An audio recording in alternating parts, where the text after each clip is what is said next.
आता पाहूया टॉप 9 राजकीय बातम्या।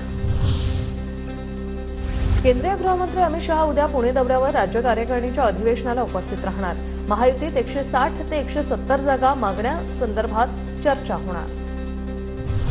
आंतरवाली सराटीत मनोज जरांगेंच्या उपोषणाला सुरुवात। मागेल त्या मराठ्याला कुणबी प्रमाणपत्र देण्याची जरांगेंची मागणी।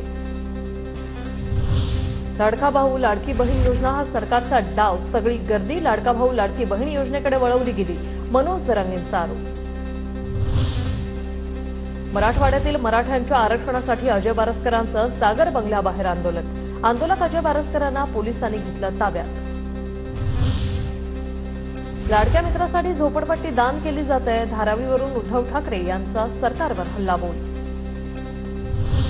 धारावीचा टेंडर रद्द का करू नये याचं सरकारनं उत्तर द्यावं। मुंबईची अदानी सिटी होऊ देणार नाही, उद्धव ठाकरेंचं वक्तव्य। अदानी हे जसे मोदी साहेबांचे मित्र आहेत तसे ते पवार साहेबांचे सुद्धा मित्र आहेत। उद्या पवार साहेबांनी डोळे वटारल्यावर शेपूट घालू नका एवढीच विनंती। संदीप देशपांडेंचा धारावी प्रकल्पावरून उद्धव ठाकरेंना टोला। काहींच्या मानसिकतेलाच बुरशी लागली। उद्धव ठाकरेंचा फडणवीसांवर निशाणा। वाघनखांनी विरोधकांच्या बुद्धीवरील बुरशी काढा या फडणवीसांच्या टीकेला ठाकरेंचं उत्तर। पुढील 41 दिवसात आचारसंहिता लागेल, जोमानं काम करा, मग या म्हणून निवडणूक लढवायची आहे। उद्धव ठाकरेंचे विधानसभा संपर्क प्रमुखांना सूचना।